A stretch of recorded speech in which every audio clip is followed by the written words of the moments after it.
ኤርትራ ስመላለስ አስመራን ካየው በኋላ ከክቡር ፕሬዝዳንቱ ጋር አሰብ መሄድ ፈልጋለሁ ብዬ አሰብ ሄጄ ነበረ።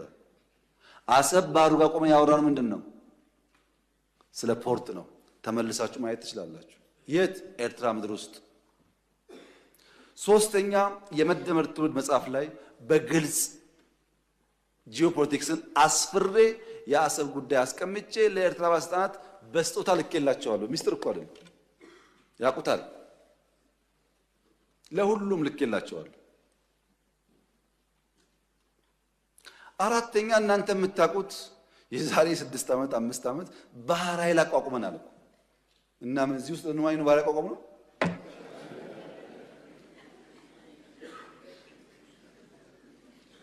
ለምን ሰዎች ይሄን ደምሮ ማየት እንደሚቸገሩ አይገባኝም። ኢትዮጵያ ቀይ ባህር እንደሚያስፈልጋት ከለውጡ በፊትም እናምን ነበር፣ እንናገር ነበር። ያኔ መደመጥ አንችልም። ከጀመርንበት ቀን አንስቶ ግን ንግግሩ አለ። ያ ንግግር ግን ሰላማዊ መሆን አለበት። የተከበሩ እንዳነሱት ከኤርትራ መንግስት ጋር ተስማምተን ከዚህ ወደ አሰብ ሄደው መንገድ ጠግነናል እኮ እኛ እንከፍታለን ነው ጠግነን ነበር። ከጠገን በኋላ ችግር አለብን፣ ፖርቱ ተዳክሟል አሉን። አሁን አንዳንዶች ልክ ጸቡ እንደ ኦቨርናይት የመጣ የሚመስለው ሰው እንደዛ አይደለም። ታሪኩ ስለማንናገረው ነው።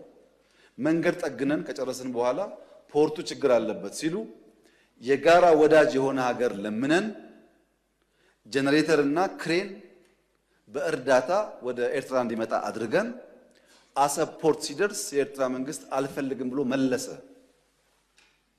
ያኔን የገባን ይሄ ነገር ለካ ተስፋ የለውም የሚለው መንገድ ጠገን ለምንም ብናመጣም ፍላጎት አልነበረም።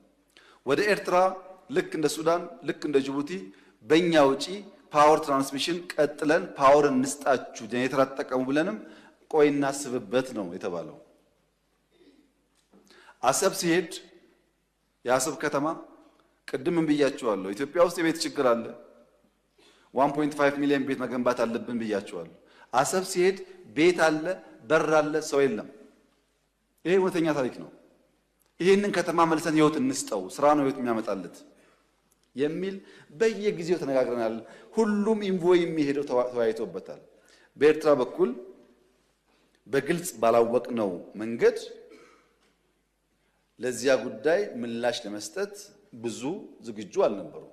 እሱ ቀርቶ የከፈትናቸው ወደቦች፣ ድንበሮች በሰሜን የከፈትናቸው ወዲያው ተዘጉ። ታስታውሱ ከሆነ የተዘጉት እኮ አሁን አይደለም።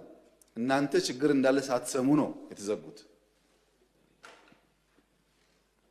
እና የኤርትራ ህዝብ አሁንም ወንድም ህዝብ ነው፣ ምስኪን ህዝብ ነው፣ አገሩን ለቆ የተሰደደ ያለ ህዝብ ነው። ከዚህ ህዝብ ጋር በጋራ መስራት መተባበር ፍላጎታችን ነው። በፍጹም የውጊያ መሻት የለንም። በህጋዊና ንግግር ሊፈታ ይችላል ነው። ለብዙ ሀገራት በተናጠል ተናገር ያለው ምክር ቤት መስራት ከፈለገ ግን ለአሜሪካ፣ ለቻይና፣ ለራሻ፣ ለአውሮፓ፣ ለአፍሪካ አሁን በተከበረው ምክር ቤት መግለጽ የፈለገው ነገር የኢትዮጵያ የቀይ ባህር አክሰስ ጉዳይ አይቀሬ ስለሆነ ቅድሚያ የሚሰጠው ሰላምና ንግግር ስለሆነ እባካችሁን ሸምግሉንና መፍትሄ አምጡልን። ይሄው ጥያቄያችን። እኛ አሁን ሸመግልላችኋለን ሰላም ያስፈልጋል ብያሉ ማዘናጋት ከሆነ ግን ብዙ መሄድ አይመስለኝም፣ ጉዳዩ አይመስለኝም። ይሄ እኔ ስለፈለጋችሁ አይደለም፣ ናቹራሊ አይሆን ነገር ይሄው በአንድ ቀንም አንመልሰውም፣ በአንድ ቀንም አላጣነውም። ናቹራል ሂደቱን ተከትሎ ይሄዳል።